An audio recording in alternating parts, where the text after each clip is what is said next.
Okay. All right. So I noticed Accessorides does not have a 2009 F-150 remote start installation video. Okay, so we're going to go with remove the driver's under dash panel in the center.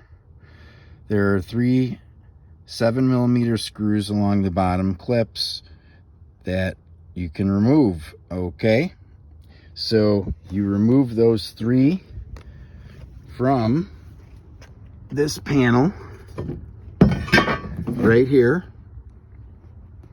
1, 2, 3. They're down by your knees. This is where the steering column goes.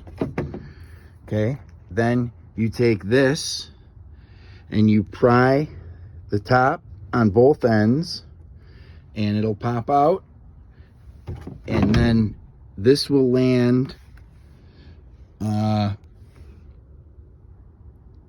in your hand, because this is not the right panel I was thinking about. Okay, so then you go, and this one I believe is 8mm screws. You take 4 of them out.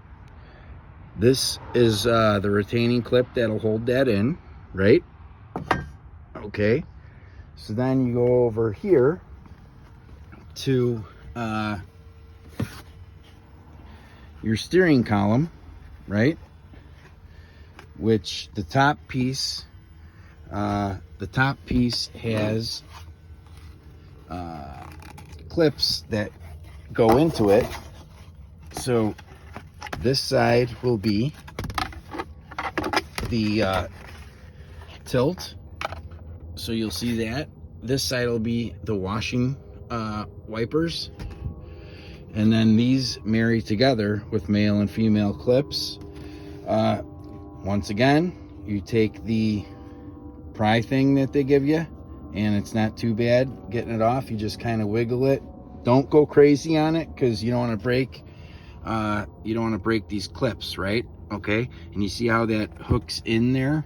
Okay, so you want to push the top piece this way or the bottom piece back. Okay, so then now that you have everything accessible, which my unit came with a hood switch, kill switch, right?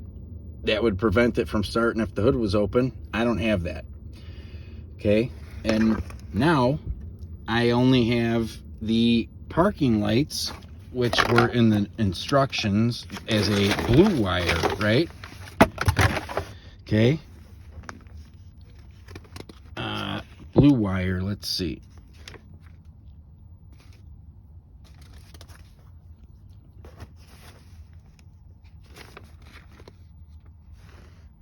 Pink and black is the hood, blue is the parking lights, right?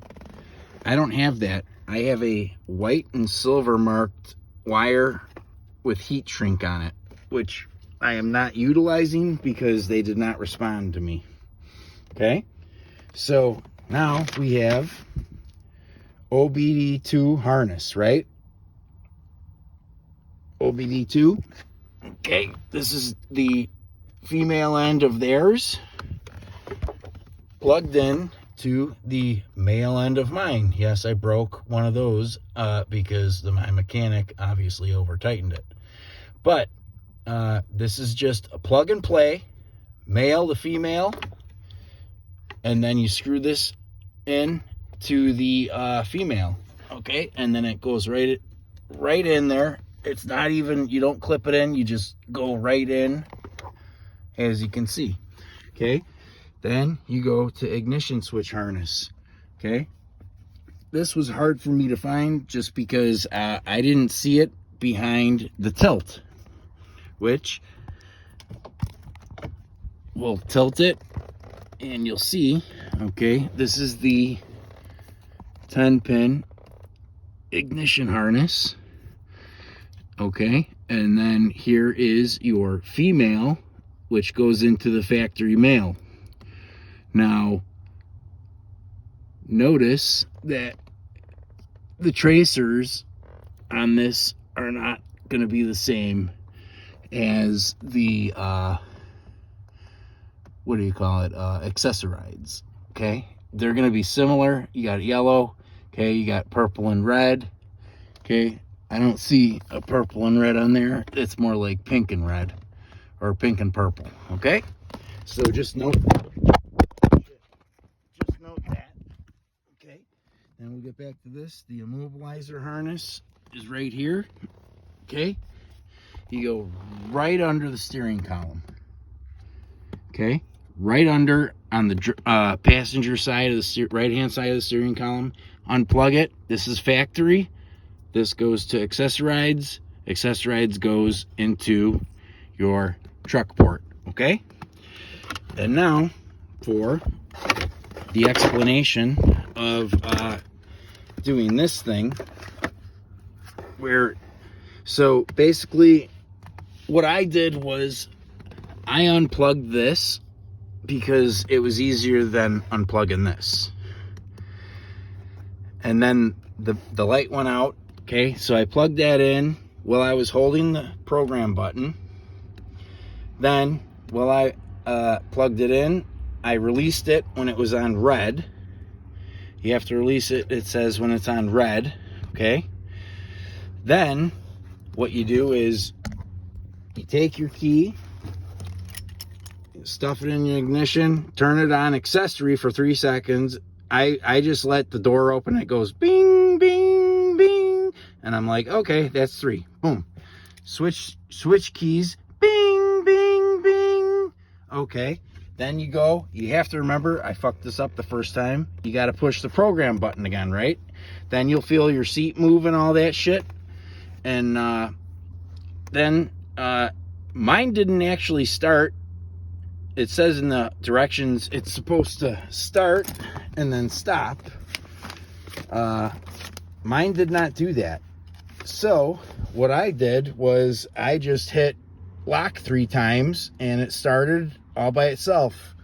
But it does do the ignition flash 10 times, and then it does flash blue 10 times, okay?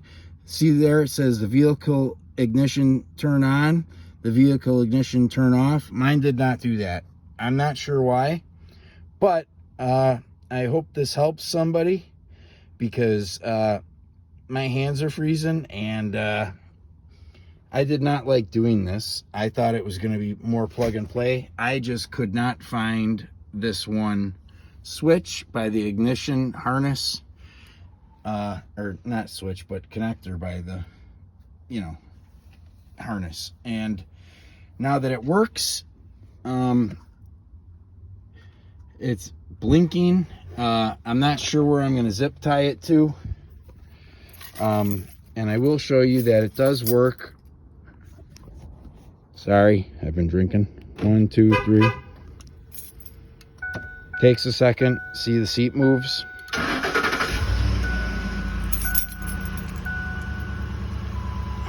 There we go.